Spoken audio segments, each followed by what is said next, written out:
Bismillahirrohmanirrohim. Assalamualaikum warahmatullahi wabarakatuh.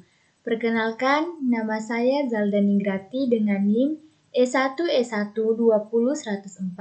Saya dari jurusan Teknik Informatika Universitas Halu Oleo. Pada kesempatan kali ini, saya akan menjelaskan mengenai algoritma penjadwalan FCFS First Come First Served and SJF Shortest Job First.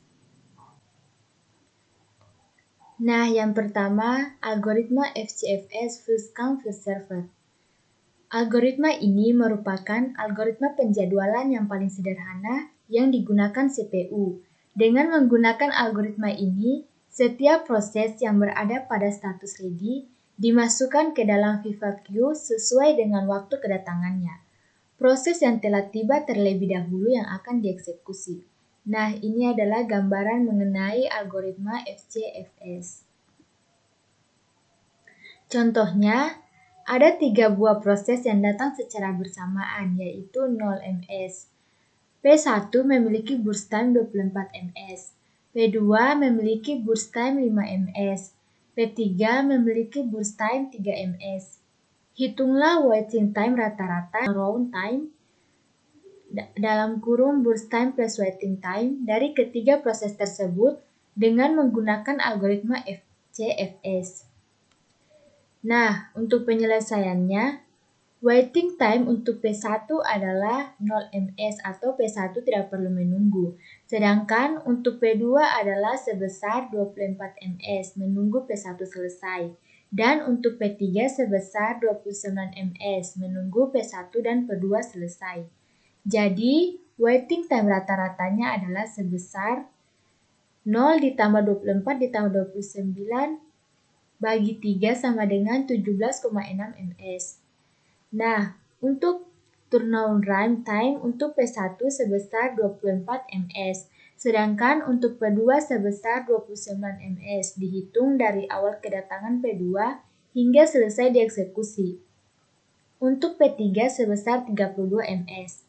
Turnaround time rata-rata untuk ketiga proses tersebut adalah 24 ditambah 29 ditambah 32 per 3. Hasilnya adalah 28,3 ms.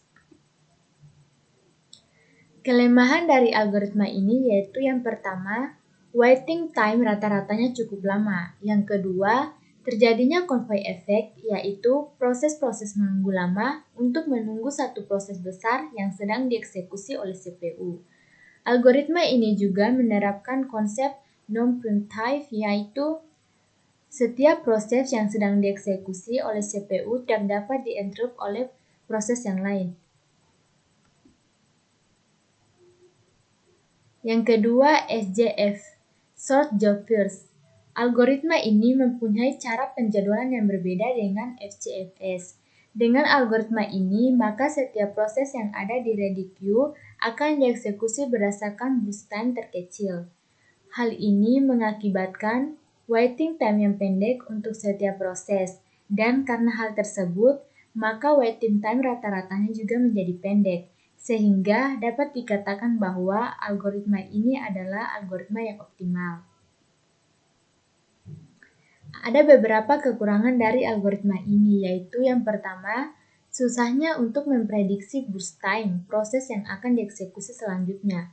Yang kedua, proses yang mempunyai burst time yang besar akan memiliki waiting time yang besar pula, karena yang dieksekusi terlebih dahulu adalah proses dengan burst time yang lebih kecil. Algoritma ini dapat dibagi menjadi dua bagian, yaitu yang pertama, preemptive. Jika ada proses yang sedang dieksekusi oleh CPU dan terdapat di proses ready queue dengan burst time yang lebih kecil daripada proses yang sedang dieksekusi tersebut, maka proses yang sedang dieksekusi oleh CPU akan digantikan oleh proses yang berada di ready queue tersebut.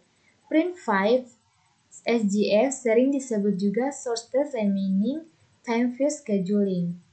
Nah, gambaran algoritma preemptive seperti ini. Yang kedua, non-preemptive.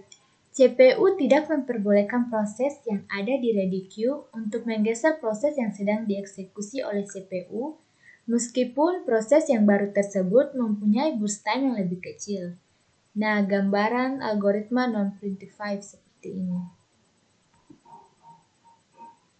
Contohnya, ada 3 buah proses yang datang berurutan, yaitu P1 dengan arrival time pada 0 ms dengan burst time 4 ms. P2 dengan arrival time pada 0 ms dengan burst time 5 ms. P3 dengan arrival time pada 1 ms dengan burst time 2 ms. Hitunglah waiting time rata-rata dan turnaround time dari ketiga proses tersebut dengan menggunakan algoritma SJF.